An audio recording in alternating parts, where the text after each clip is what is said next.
ಗೋವಿನ ಜೋಳ ಖರೀದಿ ಕೇಂದ್ರಕ್ಕೆ ಆದೇಶ ನೀಡಿದ ಸರ್ಕಾರ. ಮುಂಡರಗಿಯಲ್ಲಿ ಕರ್ನಾಟಕ ರಾಜ್ಯ ರೈತ ಸಂಘದಿಂದ ಪಟಾಕಿ ಸಿಡಿಸಿ ಸಿಹಿ ಹಂಚಿ ಸಂಭ್ರಮಾಚರಣೆ. ಗದಗ ಜಿಲ್ಲೆಯ ಮುಂಡರಗಿ ತಾಲೂಕಿನ ತಹಶೀಲ್ದಾರ್ ಕಚೇರಿ ಮುಂದೆ ಕರ್ನಾಟಕ ರಾಜ್ಯ ರೈತ ಸಂಘ ತಹಶೀಲ್ದಾರರಿಗೆ ಸಿಹಿ ತಿನಿಸಿ ಪಟಾಕಿ ಸಿಡಿಸಿ ಸಂಭ್ರಮಾಚರಣೆ ಮಾಡಿದರು. ಈ ಸಂದರ್ಭದಲ್ಲಿ ಮಾತನಾಡಿದ ಕರ್ನಾಟಕ ರಾಜ್ಯ ರೈತ ಸಂಘದ ರಾಜ್ಯ ಪ್ರಧಾನ ಕಾರ್ಯದರ್ಶಿ ಶಿವಾನಂದ ಇಟ್ಟಗಿ ಅವರು, ದಿನಾಂಕ 11ರಂದು ಮುಂಡರಗಿಯಲ್ಲಿ ರಸ್ತೆ ತಡೆದು ಗೋವಿನ ಜೋಳ ಮತ್ತು ಈರುಳ್ಳಿ ಖರೀದಿ ಕೇಂದ್ರ ಪ್ರಾರಂಭಿಸಬೇಕು ಎಂದು ಜಿಲ್ಲಾಧಿಕಾರಿಗಳು ಬರುವವರೆಗೂ ಪ್ರತಿಭಟನೆ ಕೈಗೊಂಡಿದ್ದು, ರಾಜ್ಯಾದ್ಯಂತ ರೈತರು ಹೋರಾಟ ಮಾಡಿದ ಫಲ ಇಂದು ರಾಜ್ಯ ಸರ್ಕಾರ ಗೋವಿನ ಜೋಳ ಖರೀದಿ ಕೇಂದ್ರ ಪ್ರಾರಂಭಕ್ಕೆ ಆದೇಶ ಹೊರಡಿಸಿದೆ.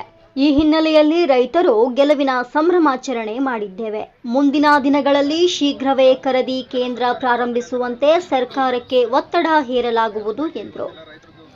ಈ ಸಂದರ್ಭದಲ್ಲಿ ಅಶ್ವಿನಿ ಗೌಡ ಬೀಡನಾಳ್, ಗರುಡಪ್ಪ ಜಂತ್ಲಿ, ಈರಣ್ಣ ಗಟ್ಟಿ, ನಿಂಗಪ್ಪ ಭಂಡಾರಿ, ಹುಚ್ಚಪ್ಪ ಹಂದ್ರಾಳ್, ಚಂದ್ರಪ್ಪ ಗಡ್ಡಿ, ಅಶೋಕಪ್ಪ ಬನ್ನಿಕೊಪ್ಪ, ಶರಣಪ್ಪ ಹೊಸಮನಿ ಮುಂತಾದ ರೈತರು ಉಪಸ್ಥಿತರಿದ್ದರು.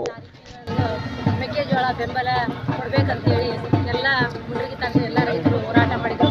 ಅದರ ಪ್ರತಿಫಲವಾಗಿ ಇವತ್ತು ಸಿದ್ದರಾಮಯ್ಯ ಸಾಹೇಬರು ಮೀಟಿಂಗನ್ನು ಕರೆದು ಇಲ್ಲ ಬೆಂಬಲ ಬೆಲೆಯನ್ನು ಕೊಡ್ತೀವಿ ಅಂತ ಹೇಳಿ ಆದೇಶ ಪ್ರಮಾಣ ಪತ್ರ ಓಡಿಸ್ತೀವಿ ಅಂತ ಹೇಳಿದ್ದಾರೆ. ಅದಕ್ಕೆ ಅವ್ರಿಗೆ ಸರ್ಕಾರಕ್ಕೂ ಕೂಡ ನಾನಿಲ್ಲಿ ಅಭಿನಂದನೆ ಹೇಳ್ತೀನಿ. ಇಲ್ಲಿ ಪ್ರತ್ಯಕ್ಷವಾಗಿ ಪರೋಕ್ಷವಾಗಿ ಹೋರಾಟ ಮಾಡ್ತಕ್ಕಂಥ ಪ್ರತಿಯೊಬ್ಬ ರೈತರಿಗೂ ಕೂಡ ಇಲ್ಲಿ ನಾವು ಅಭಿನಂದನೆ ಸಲ್ಲಿಸ್ತೀವಿ. ಅದೇ ರೀತಿಯಾಗಿ ಈಗ ಸಂಭ್ರಮಾಚರಣೆಯಲ್ಲಿ ಭಾಗವಹಿಸತಕ್ಕಂಥ ನಮ್ಮ ಸಿದ್ದರಾಮಯ್ಯ ಸಾಹೇಬರು ಹಾಗೂ ಪ್ರತಿಯೊಬ್ಬ ರೈತರಿಗೂ ಕೂಡ ಧನ್ಯವಾದಗಳು. ಗದಗ ಜಿಲ್ಲೆಯ ಮುಂಡರಗಿ ತಾಲೂಕಿನಲ್ಲಿ 11/11/2025ರಂದು ಕರ್ನಾಟಕ ರಾಜ್ಯ ರೈತ ಸಂಘದಿಂದ ಬೃಹತ್ ಪ್ರತಿಭಟನಾ ಕಾರ್ಯಕ್ರಮ ಮಾಡಿದ್ವಿ. ಮೆಕ್ಕೆಜೋಳ ಖರೀದಿ ಕೇಂದ್ರ ಮತ್ತು ಉಳ್ಳಾಗಡ್ಡಿ ಖರೀದಿ ಕೇಂದ್ರ ಅಂತೇಳಿ.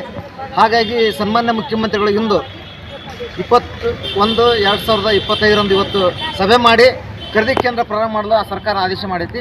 ಸುಮಾರು ರೈತರಿಗೆ ಪ್ರತಿ ಎಕರೆಗೆ 25 ಕ್ವಿಂಟಲ್ನಂತೆ ಖರೀದಿ ಮಾಡಬೇಕು. ಕೇಂದ್ರ ಸರ್ಕಾರ ಘೋಷಣೆ ಮಾಡಿದ ಹಾಗೆ ಪ್ರತಿ ಕ್ವಿಂಟಲ್ಗೆ 2400 ರೂಪಾಯಿ ಘೋಷಣೆ ಮಾಡೈತಿ. ಅದರಂತೆಯೇ ಪ್ರತಿ ಎಕರೆಗೆ 25 ಕ್ವಿಂಟಲ್ ತಗೊಂತ ನಮ್ಮದು ಒತ್ತಾಯ ಇತ್ತು ಸರ್.